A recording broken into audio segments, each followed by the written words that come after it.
So, today's podcast is an individual episode. So, again, no guest today. So, today we're talking about an experiment. Well, actually, to be accurate, it's a thought experiment called Mary's Room. Now, a thought experiment is something that's not actually taking place, it's an experiment in the mind that gets you to ask questions about what would happen in a given situation.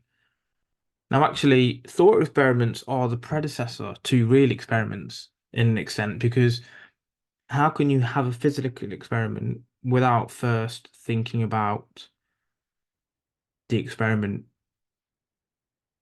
first? So, yeah, this let's just explain it. So, this experiment was thought of by a philosopher called Frank Jackson in the 80s to argue against physicalism. Now, what that basically means is that everything about the mind can be explained by physical process alone. But in reality, what it means is that can theoretical knowledge and learning about facts be enough to give us a full experience about what's being discussed, essentially? So the experiment itself is about Mary, who's a scientist who knows everything there is to know about the science of colour. She's read all the books, she studied all the physical facts about how color works, how vision works, the wavelengths of light, how they react, um, what the connotations of each are, the way that the brain and eyes process color, etc., etc., etc. But Mary's actually lived her entire life in a black and white room and actually has never experienced color firsthand. She's only ever looked around and seen black and white, and she's only had access to obviously black and white media in the way of books. So this poses a question, doesn't it? What happens when Mary actually leaves the room for the first time? And evidently, she will see colours. She might see the green grass, the blue sky, the yellow orange sun. She might see a painting with various colours on. She might see someone wearing a purple t-shirt. Now she knows all the facts, but despite this, is she actually going to experience is her knowledge going to be sufficient for her to experience color with and learn nothing, essentially? Now, the argument is that it's physicalism insufficiency, which means that, as I just said, when Mary sees, let's say, red for the first time, she learns something new. She learns what it's like to experience the color red.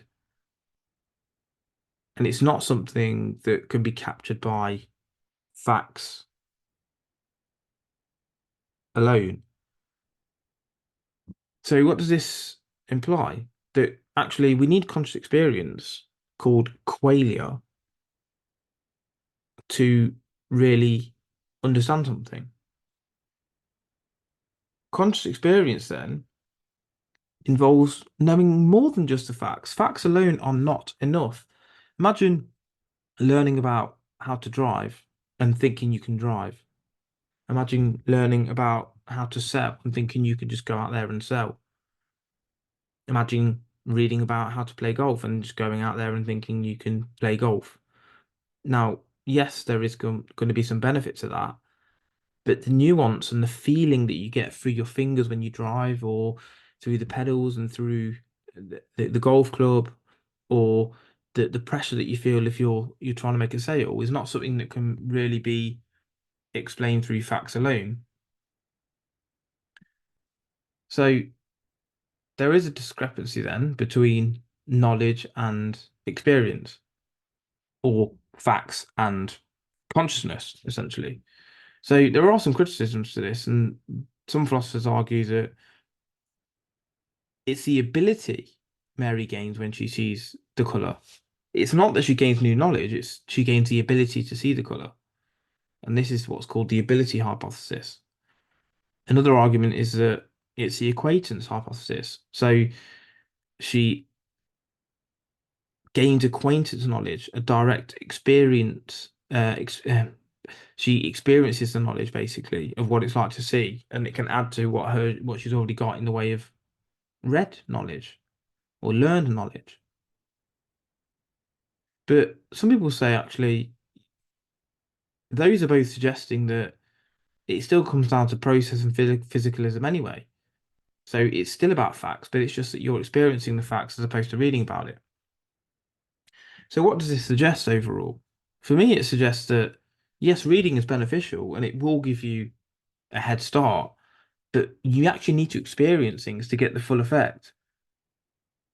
So what are you too scared to experience and just want to read about? I see a lot of people actually just want to read and watch fighting and think they know everything about fighting and think they're pretty good, but actually when it comes to actually doing it, they haven't got a clue. Could be the same for anything, you know, as I said, sales or we use the same examples here, driving a car, playing golf, playing football, whatever it's going to be. But if you're bold, you don't, and you've always been bold since a baby, you don't know what it feels like to put your hand through your hair, even though you can read about it and see others do it. So the nature of knowledge then is about sensory experience as much as it is about reading and facts and figures. So for me, the conclusion is what do you need to experience instead of just reading about?